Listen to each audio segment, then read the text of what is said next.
வணக்கம். அனுகிரகம் தமிழ் சேனல் நேர்களே, நான் உங்கள் அன்பான சயின்டிபிக் வேதிக் அஸ்ட்ராலஜர் அஸ்ட்ரோ அருஞ்சி பேசுகிறேன். நல்லது நினைப்போம், நல்லதே நடக்கும். இந்த வீடியோவில் நம்ம என்ன பார்க்கறோம்னா, ஆங்கில புத்தாண்டு 2026 விருச்சிக ராசிக்காரர்களுக்கு எத்தகைய ஒரு ஆண்டாக பலாபலன்கள் நிறைந்த ஒரு காலகட்டமாக வரப்போகிறதுங்கிறது இந்திய வேத ஜோதிட அடிப்படையிலான சயின்டிபிக் வேதிக் அஸ்ட்ராலஜி முறையில எந்த விதத்திலும் மிகைப்படுத்தாமல் உள்ளது உள்ளவாறு சயின்டிஃபிக்கா அறிவியல் சார்ந்த முறையில நம்ம பார்க்க போறோம். இப்போ 2026 பிறக்கும் பொழுது விருச்சிக ராசிக்கு எந்த மாதிரி ஒரு அமைப்பு இருக்குன்னு பார்த்தீங்கன்னா, குரு 8ஆம் இடத்துல இருக்கிறார். அதே சமயத்துல சனி 5ஆம் இடத்திலும், ராகு 4ஆம் இடத்திலும், கேது 10ஆம் இடத்திலும் இருக்கிறார்கள். இதுல ராகு கேதுகள் மட்டும் பார்த்தீங்கன்னா டிசம்பர் 2026 அப்பதான் ஒரு 11 மாதத்துக்கு கழித்து கடைசி மாதத்தில் இடம்பெறுகிறார்கள். ராகு 3ஆம் இடத்துக்கும், கேது 9ஆம் இடத்துக்கும் இடம்பெறுகிறார்கள். சனி ஆண்டு முழுக்க 5ஆம் இடத்திலே இருக்கிறார். குரு பாத்தீங்கன்னா மே மாதம் வரைக்கு அஷ்டமத்துல இருக்கக்கூடிய குரு, 8ஆம் இடத்துல இருக்கக்கூடிய குரு 9ஆம் இடத்துக்கு ஜூன் முதல் வாரம் இடம் பெறுகிறார். இது அற்புதமான ஒரு அமைப்பு. சோ இது மாதிரி ஒரு பலாபலன்கள் சஞ்சாரங்கள் என்ன மாதிரி பலாபலன்கள் கொடுக்குது, இந்த மாதிரி ஒரு பயிற்சி பலன்கள் ஆண்டு கிரகத்தின் அமைப்பு விருச்சிக ராசிக்கு எந்த மாதிரி ஒரு அமைப்பு கொடுக்குதுன்னு பார்த்தீங்கன்னா, ஆண்டின் முதல் 5 மாதங்கள் சில விஷயங்கள் சாதகமற்ற விஷயங்களாகவே தொடர்ந்து சில விஷயங்கள் உங்களுடைய வேகத்துக்கு நடக்காமல் இழுபறியாக போகொண்டக்கூடிய அமைப்பு அந்த அஷ்டமத்தில் இருக்க குரு கொடுப்பார். கொஞ்சம் நிதி நிலைமைகள், குழந்தைகள் விஷயங்கள், ஒரு பாசிட்டிவான சில விஷயங்கள், எதிர்பார்க்கிற விஷயங்கள், இழுத்து கொண்டே போகக்கூடியது, டிராகிங் ஆகிட்டு கொண்டு இருக்கக்கூடிய விஷயங்கள் நீங்க பார்ப்பீங்க. அதே சமயத்துல குழந்தைகள் விஷயத்தினால கொஞ்சம் மெனக்கட்டுறது, காதல் விஷயங்கள், உறவுகள் விஷயங்கள், உங்களுக்கு பிடித்த விஷயத்துல சில விஷயங்கள் உங்களுமே சந்தோஷமான ஒரு ரிசல்ட் கிடைக்கலையேங்கிற மாதிரிதான் ஒரு அமைப்பு கொடுப்பார் எல்லா வயதினருக்கும். அதே சமயத்துல தொழில்ல நிறைய மாற்றங்கள், ஒரு விஷயங்கள் நீங்க போய் சரி பண்ணீங்கன்னா இன்னொரு விஷயங்கள் பிரச்சனை ஆகிறது, இன்னொரு விஷயத்தை போய் சரி பண்ணோம்னா இன்னொரு பிரச்சனை, புதிய பிரச்சனை வர்றது, அப்படிங்கிற மாதிரி ஃபயர் ஃபைட்டிங்லேயே இருக்கக்கூடிய அமைப்புகள் கண்டிப்பாக கொடுக்கக்கூடிய அமைப்புகள் இருக்கு. பட் இருந்தாலும் குருவின் பார்வையை ஓரளவுக்கு எல்லாமே கண்ட்ரோல்ல வச்சிருக்கோம், நம்ம வாழ்வாதாரம் கெடுற அளவுக்கு விடாது. அது மாதிரி அமைப்புகளே 2025 ஆரம்பிச்ச அந்த பிரச்சனைகள் 26 மே மாதம் வரைக்கும் தொடரும். 26 ஜூன் மாதத்திலிருந்து குரு ராசியை பார்க்கிறார். 9ஆம் இடங்கிற பாக்கியஸ்தானத்திற்கு ராசியை உச்ச குருவால் பார்க்கும் பொழுது நல்ல ஒரு மன தைரியம், உத்வேகம் பெறக்கூடிய சில நல்ல விஷயங்கள் நடந்தது. ஒரு ஏப்ரல் மே ஜூன்ல நமக்கு அந்த ஸ்ட்ரெச்சில் சில இதெல்லாம் கொஞ்சம் பாசிட்டிவா நடந்ததுரா சாமி, அதனால கொஞ்சம் மன உற்சாகம் பெறுவோம். ஏன்னா இப்போ மன உற்சாகம் பெறுவதுன்னா எப்படி பெற முடியும்? ஏதோ ஒரு விஷயம் சாதகமா நடந்தா தானே நம்ம பழைய மன உளைச்சல் இருந்து, மன அழுத்தத்திலிருந்து வெளியில வர முடியும்.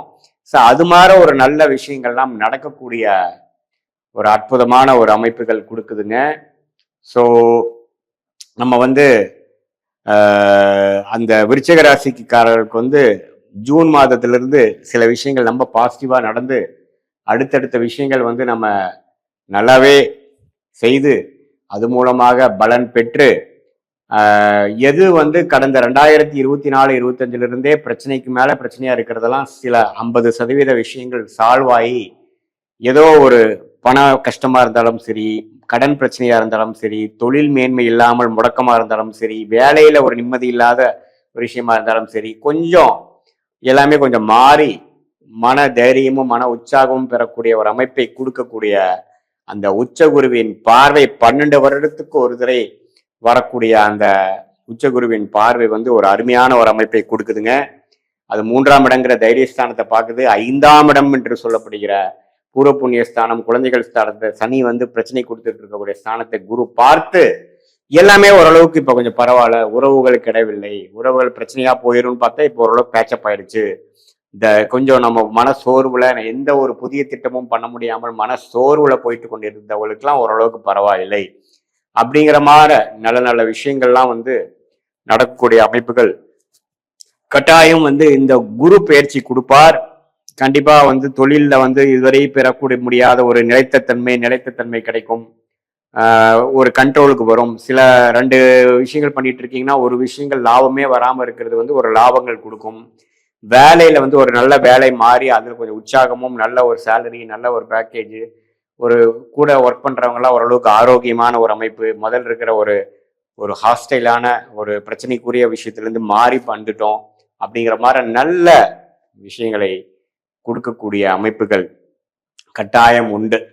ஸோ அதனால இந்த ஜூன் மாதத்திலிருந்து விருச்சிக ராசிக்காரர்கள் கடந்த 2 வருஷமாக பாதிக்கப்பட்டவங்களுக்கு எல்லாமே ஒரு விடுவு காலம் வரக்கூடிய அமைப்புகள் கட்டாயம் உண்டு.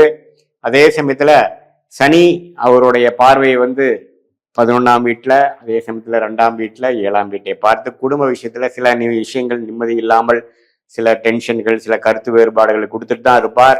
அதை நீங்கள் சற்று சமாளிக்கக்கூடிய அந்த திறனை வைத்து கொஞ்சம் பிரச்சனையை அதுக்கு அடுத்தபடியாக போகாமல் கொஞ்சம் கண்ட்ரோல் பண்ணி கொஞ்சம் வாழக்கூடிய அமைப்புகள் இருக்கு. லெஸ் தேன் ஐடியல் சிச்சுவேஷன் என்று சொல்லப்படுகிற ஒரு பர்ஃபெக்ட் சிச்சுவேஷன் இல்லாமல் போகக்கூடிய அமைப்புகள் தான் காலகட்டமாக காட்டி கொண்டு இருக்கிறது. அதனால கொஞ்சம் பொறுமை ரொம்ப முக்கியமாக தேவைப்படக்கூடிய அமைப்பாக இருக்கிறது. ஜூன் மாதத்துக்கு அப்புறம் பார்த்தீங்கன்னா எல்லாமே ஓரளவுக்கு ஈஸியா நம்மளால கண்ட்ரோல் பண்ண முடியுங்கிற அளவுக்கு நீங்க வந்துடலாம். ஸோ இது வந்து ஒரு பொதுவான பலனை தவிர உங்களுடைய ஜென்ம ஜாதகத்தில் நீங்க பிறந்த தேதி, பிறந்த நேரம், பிறந்த ஊரை வைத்து கொண்டு வரக்கூடிய அந்த ஜென்ம ஜாதகத்தில் நீங்க எந்த லக்னத்துல பிறந்தீங்க, எந்த ராசியில பிறந்தீங்க, அந்த தசா புக்திகள், அந்த அந்த அந்த விருச்சிக ராசிக்கு அந்த லக்னம் எத்தனாவது லக்னமாக வருகிறது, அந்த எந்த கிரகம் உச்சம் பெறுகிறார், எந்த தசாபுக்திகள் போய் கொண்டிருக்கிறது, நல்ல யோகமான தசை போயிட்டு இருக்கா, சுமாரான தசை போயிட்டு இருக்கா, அந்த தசை வந்து இப்ப தசநாதனும் புக்திநாதனும் நாம பேசின கோச்சாரத்துல எப்படி இருக்கார், இதெல்லாம் ஒரு சேர்ந்து நம்ம பார்க்கும் பொழுது உண்மையே துல்லியமான பலன். எப்படி வந்து அடுத்த வரக்கூடிய ஒரு 3 மாதம், அடுத்த 6 மாதம் எது மாதிரி விஷயங்கள் நடக்கிற மாதிரி இருக்கு, எப்போ வந்து இந்த விஷயம் நடக்கும், எது மாதிரி திசையில நம்ம வாழ்க்கையை திரும்பும், நல்லதுக்கா கெட்டதுக்கா, எப்போ வந்து அந்த நம்மளுடைய அருமையான ஒரு ஃபார்ச்சுனேட் டைம், யோகமான டைம் வருது, எல்லாமே எல்லா வயதினருக்கும் பார்த்தீங்கன்னா படிப்பு விஷயத்துல எடுத்துட்டீங்கன்னா எது மாதிரி ஹையர் ஸ்டடீஸ் நம்ம பண்ணலாம், எந்த மாதிரி துறைக்கு நம்ம போகலாம், வெளிநாடா, உள்நாடா, பிரைவேட்டா, கவர்மெண்டா, தொழிலா, வேலையா, திருமணம் வந்து நமக்கு லேட் மேரேஜா, ஏர்லி மேரேஜா, எது மாதிரி திருமணம் அமைக்கக்கூடிய அமைப்புகள் இருக்கு. அதே சமயத்துல உங்களுடைய அந்த தொழிலில் வந்து எந்த நேரத்தில் வந்து நீங்கள் வந்து ஜெயிக்கலாம், எந்த நேரத்தில் வந்து ஒரு புதிய முயற்சியில் ஸ்டார்ட் பண்ணலாம், எந்த நேரத்தில் அடைக்கி வாசிக்கணும், எப்போ கடன் அடையும், எப்போ உடல்நல பிரச்சனைகள்லாம் சரியாகும், எந்த நேரத்தில் வந்து நம்ம வந்து முக்கியமான சில விஷயங்கள் செஞ்சுக்கலாம் அப்படிங்கிற மாதிரி இடம், வீடு, வண்டி, வாகனம், இதெல்லாம் தாயார், பெற்றோர்கள், குழந்தைகள் எல்லா விஷயத்தையும் வந்து இந்திய வேத ஜோதிட அடிப்படையிலான சயின்டிபிக் வேதிக் அஸ்ட்ராலஜி முறையில உள்ளது உள்ளவாறு நம்ம பார்த்து எதையும் மிகைப்படுத்தாமல் வரக்கூடிய காலகட்டங்கள் எத்தகைய ஒரு தாக்கத்தை கொடுக்கக்கூடிய காலகட்டங்களாக இருக்கிறது. நம்மளுடைய பிராப்தம் என்ன, அந்த கர்மாவின் அடிப்படையில் அந்த பிராப்தம் எப்படி காட்டுது, இதெல்லாம் ஒரு சேர நீங்க உங்களுடைய பொட்டன்ஷியலை தெரிஞ்சு அதுக்கு தகுந்த முடிவுகளை எடுத்து தேவையற்ற விரயங்களை தவிர்த்து வாழ்க்கையில் எளிதில் வெற்றி பெற முடியும் என்று சொல்ல விரும்புகிறேன். நன்றி, வணக்கம்.